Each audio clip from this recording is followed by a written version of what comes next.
It's Laurie again from Tea Time. Today I'm wanting to talk a little bit about kind of dysphoria, binding, top surgery, and all things really to do with having a chest and being a non-binary trans-masculine person. We do have a special guest for this recording. This is Spook, one of my 3 cats, and just overall a fabulous purr baby. He's cuddled next to us, and I'm pretty sure we'll stay put while I film the rest of this video. Say hi, Spook. No? Okay. Please note that during this video I'm going to be mentioning, having a chest, having breasts, and a brief mention of surgery. So if that's something you want to avoid, then yeah, just skip this one out. Please also note that any views in this video are completely my own. There's a lot of different opinions on ways to bind your chest, attitudes towards top surgery and things like that. And I'm not an expert. This is just from my own research and what I know from being a trans person myself. So first off, I'm going to introduce the term dysphoria. So for anyone that doesn't know, dysphoria is basically a feeling of unease, restlessness, displeasure, a variety of unpleasant feelings associated with certain physical and mental characteristics. So for a trans person, those can be physical characteristics associated with kind of the gender assigned at birth. So in the case of myself and potentially other trans masculine people, I can get a lot of dysphoria and feel very uncomfortable about the fact that as I've gone through a female puberty, I do have breasts and I've got wider hips, and that does make me feel pretty uncomfortable on a day-to-day basis. Don't worry if you think you might be trans or are questioning your gender and you don't necessarily feel the dysphoria. There's a bit of debate on this, but I personally feel that you don't need to feel dysphoria to be trans. There's no real qualifying element on being a trans person other than feeling uncomfortable with the gender you have been assigned. The opposite of gender dysphoria is known as gender euphoria, and that's something that people can get with or without the dysphoria being there in the first place. So gender euphoria is feelings of elation, happiness, comfort, etc. In relation to physical characteristics or traits. So for me personally, and again probably other trans masculine people, when I have a flat chest, that makes me feel so much more confident. I feel more relaxed. I feel more comfortable. It just kind of feels as though how my body's meant to be. So I've mentioned a bit about kind of dysphoria around having a chest and how it feels good and I get euphoria when I bind my chest or I manage to make my chest flat. So there's several ways to do this as a trans masculine person, a trans man, or to be honest, anyone who wants to flatten their chest. The most obvious and clearly most extreme option is to, of course, go for top surgery, which is where surgeons will remove your breast tissue and, depending on what you opt for, kind of sculpt the musculature of your chest to be more masculine. And this can be done with or without nipples because there's so many customization options out there. Obviously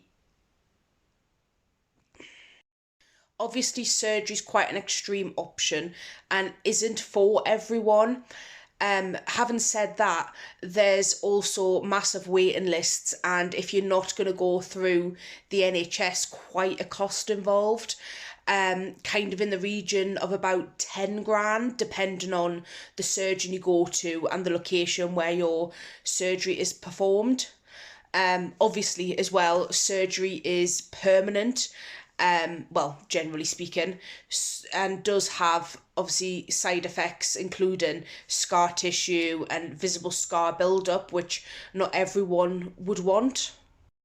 Personally, for me, getting top surgery is kind of my end goal aim. Um, I really, really would love to be able to have that surgery, but it's just kind of a work in progress at the minute, kind of saving money, waiting on waiting lists, etc., etc. But talking about euphoria earlier, I genuinely can't wait to feel the feelings of, like, being able to just go to the beach and be topless, or being able to swim just in my swimming trunks, or things like that. They seem so little, but genuinely they matter so much. And it's those kind of feelings and the want for those feelings that really drive us forward in this journey. So obviously, either in the meantime, or kind of if surgery isn't an option you're wanting to go for but are still wanting a flat chest, there's always the option of binding. So binding uses material, either a specially design compression vest, or in some cases tape or bandages, but that's not advisable, and I'll go on a bit about why a little bit later on. To put pressure on your chest and flatten it to mimic a masculine or flat appearance. So it's a bit battered, but this is one of my binders. It's pretty old, this one, but it's probably the most comfortable one that I have. So it's the one that I wanted to show you because it's like well worn, and kind of things like that, because obviously over time they adapt to your size and stuff, and adapt to the way that your like body fits around it. It's kind of made out of almost a swimming costume type material, with kind of the normal material at the bottom and at the top here in the sleeves. And then in the chest area, there's like a panel of compression fabric. You can't really see here, but it's like really tight, not very stretchy kind of banding across the chest area. It's that banding that puts the pressure on your kind of chest area and flattens it down. Now, it's important to learn how to put on a binder properly and to put it on safely, because they can be very uncomfortable and they can hurt, because obviously you are putting pressure on your chest, which in the mid to long term can cause, chest pain, breathing difficulties, things like that. So you should only ever wear a binder for a maximum of 8 hours at a time. Now, I know that can feel pretty rubbish, especially if you have extreme dysphoria and, you've got work and things like that. But it's really important, because if you wear it for too long or too often, you can cause permanent damage to your chest, which is what I've done, which I'm going to talk about a little bit later on. Yeah. So not gonna lie, I feel pretty uncomfortable doing this, but I don't mind for the purpose of education and stuff. I am very fortunate to have a small chest as it is, and even like now where I'm just wearing a sports bra, I am pretty flat. But even that, the perception of knowing that they're there can cause a lot of dysphoria. So I'm just gonna stick my binder on, and as I've got a flat chest, there's probably not that much of a difference, but it just feels so much better, just to kind of give what it looks like and how it feels on. So this is the binder on, and this is what it looks like, obviously, when there's not clothes on top of it. It is obviously very tight kind of around this area, but the more you wear one, the more kind of loose it gets, and the more easier and able you are to breathe in it. When putting a binder on, especially for the first few times, you have to learn how to kind of position your chest correctly to make sure that you're not doing actual damage to it. So your first urge is probably to shove each of your breasts down kind of into your armpit area to kind of push them away, but that's not what we need to do at all. Instead, just kind of wear it almost as if it was, you know, a normal bra, but make sure they're facing like down into the front, because then you're not putting unnecessary pressure and stretching out your chest, which can cause further damage, especially if you want surgery at a later point in time. Now, you probably can't see that much difference now my t-shirt's on compared to when I was wearing my sports bra, but I can, and I can feel the difference, and it genuinely feels amazing. Getting a binder was probably one of the best things I've ever done, and I continue to wear one as much as I can to kind of relieve that dysphoria I get around my chest. Now, the full size styler binder that you just saw isn't the only type you can get. You can also get half binders that act exactly the same. They just don't have the extra panel of loose material at the bottom like the other one did. They're normally good for bigger people because the bottom panel can sometimes roll up in someone who's like large. But it's totally down to personal preference. You can even get binders in a range of funky colours, like this special Trans Pride one. I'd say, and I'd recommend, if you're wanting to wear a binder quite a lot, to get a couple of ones that match your skin tone, so you can wear it with whatever outfit, and then why not get a few fun ones too. So I did mention earlier other ways to bind that didn't involve a binder, especially because a proper binder can be rather expensive.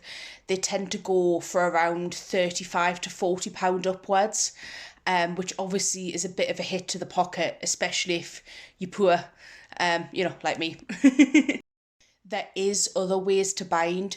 So especially before the invention of binders, people would previously wrap bandages around their chest or use like ace bandages or physiotherapy tape to keep their chest in place. Now, I'm not going to give a how-to on how to do this because it's not something I advise, especially because unless you're wearing a properly designed binder, you don't necessarily know how much pressure you're putting on your chest, and you don't necessarily know what damage you're doing. There's horror stories of people being covered in bruises, having reactions to tape and bandages, everything like that. And so I'd really, really recommend using a proper binder wherever you can. Of course, if you are not able to access a proper binder, although it's not the best tip, lots of baggy layers definitely helps to hide a chest too. So I'm just going to talk a bit now about kind of my personal journey around binding and kind of the thoughts and opinions I have around this.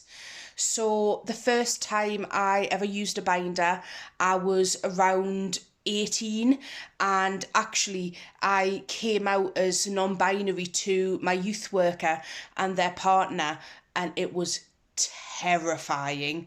However, they gave me a used binder to wear, and I did just hide it in my drawer for like 6 months because I was terrified of actually putting it on. But when I did, first of all, I put it on wrong about 10 times in a row. But after kind of instructions from another trans friend, I managed to get it on, and the feelings were pretty indescribable. Like, for the first time, I could just be like, oh wow, my chest is flat. Oh wow, there's nothing in the way, kind of thing there. And it just generally, like, the word euphoria is right. It just made me feel so good. So from that point, I pretty much wore a binder every day, and I did wear it much longer than what you're supposed to. I was probably wearing a binder full time every day for about 6 years, which probably wasn't the best for my chest. This doesn't happen to everyone, far from it, but just a little kind of cautionary tale. So after wearing a binder so long, so often, for such a long period of time, I started getting quite severe chest pains. Now, some of that was tied with other things, such as my anxiety, but when I went to see the doctor, he was very much of the opinion that constantly putting pressure on my chest had damaged it, and it started to, have an impact on the way my chest sat naturally. So I'm at the point now where I can find it hard to take a deep, full breath in, even without a binder on. It almost feels as though I have to do it in two steps, because it does often feel as though there is pressure and a bind around my chest, even though there isn't. I also unfortunately had minor fluid on the lung. Part of that could have been to do with wearing a binder full time and obviously not having the ability to breathe fully and cough and get rid of the stuff that was building up in my lungs. So from that, I was advised to not necessarily wear a binder or really reduce wearing a binder. I have done that, but sometimes it is just hard. But I don't really, beat myself up over the fact if I do wear one sometimes, because it helps my mental health so much. I've definitely come to the realization, it's been a bit of a learning process, that not binding doesn't make me any less of a transmasculine person. It doesn't make my transition any less valid. I can still be a quote unquote man and have a chest, especially when the reasons for this are out of my control. And in reality, plenty of cis guys have moobs bigger than mine. So, yeah, it has taken a long time to get to this point though, and I completely understand if people are struggling with dysphoria and, not having access to a binder kind of at the moment. So because of this, before I go, I'm just going to kind of give a bit of a lowdown on where to get binders. So so this is in no way an advert or a sponsorship, nothing like that. It's just kind of research I've done and places I've shopped myself, and places that I can recommend. So actually, especially if you've got not much money, your first port of call is probably supportive Facebook groups or WhatsApp groups or kind of places like that, because there is schemes where you can get a free binder donated by other people. That's how I got my first binder, and I know fine well that when I get top surgery, I'll be donating all my binders, because it gives someone else the chance to feel the euphoria that I gained by flattening my chest. Other than those kind of sites, there is, or groups, there's a couple of websites that are made to sell binders, kind of custom shops. So the first one is probably the most well known, and it's called GC2B.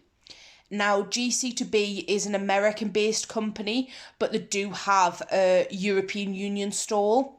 They sell a range of binders and a range of styles and a range of sizes, mostly kind of in neutral skin tones, but they do have some block colour ones as well.